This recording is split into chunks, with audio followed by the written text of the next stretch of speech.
Bona emakhaya umqazilulu lona ngihamba nentombi yakwamathunjwa lana. Kunjani sisi? Yaphila njani?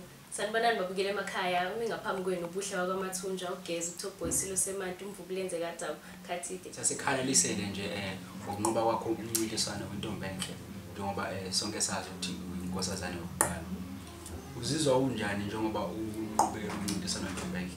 Ngizizwa ngijabule kakhulu ngoba ngitholile ithuba lokuthi nami ngikwazi ukubonisa amajiji ukuthi akupheleli kuphela ukuthinini sibe amajiji kodwa kuningi esingakwenza futhi sizibonisa ukuthi nobuntombi bethu sinabo nje singakwazi ukwenza okunye. Bekungelula ohambeni lwami engilihambile kwintombi enhle bekunzima kodwa nje ngibonga umndeni ngibonga uMazungu buhle bothiya iqembu lami abomndeni abangani bonke abantu abangixhasile emakhaya. Ngibonge nje uthuba lokuthi ningeseke nibe nethemba kimi ukuthi ngizophumelela nami into engifisela abanye amajiji la ngaphandle ukuthi bayingenele lo mncintiswano wentombi enhle ukuze nabo bazophumelela. So ngesikhathi ungenela intombi enhle yini yaqoqozelana ubuyifisa ukuthi yenzeke?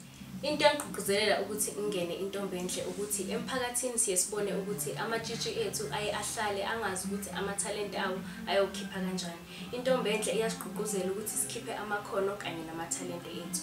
Into engiyifisayo nje ngifisa ukuthi ingane ezikhulayo zingenele umncintiswano wentombi enhle. Njengoba uyinkosazane yokuqala wentombi enhle, yini ofisa ukuyenza kulesikhathi osinikwe sona sonyaka owodwa? Into engifuna ukuyenza emphakathini ukuthi ngivule ama-center for ingane ezingakhona ukufunda emakhaya, ngisize ngama homework, sikhiphe ama-food parcel for abantu abadala, siza ama-orphanage, charities, sikhiphe impahla ukuze abantu sibabonise uthando nokuthi siyabakhathalela. Ungaluleka kanjani amajiji amancane afisa ukubakela indawo kuwo kanye nalaba afisa ukungena nje kwintombi enhle?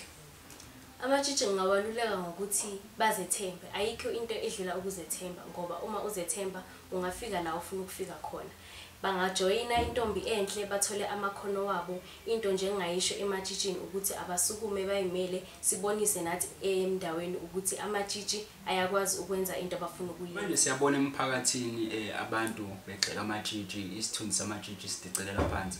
Kanti futhi noso lamajiji nje abantu abasalihloniphi kakhulu. Nibhana neyinkinga la nixawa khona abantu abasanakho ukunithemba. So amantombazana amajiji anencindezi yasemphakathini ungawaluleka kanjani wona? Ngawaluleka ukuthi amajiji into eqale engayisho kubo ukuthi bahlale bazi ukuthi ayikho into abantu abangahlezi bayisho. Abantu bahlezi benento abangayikhuluma.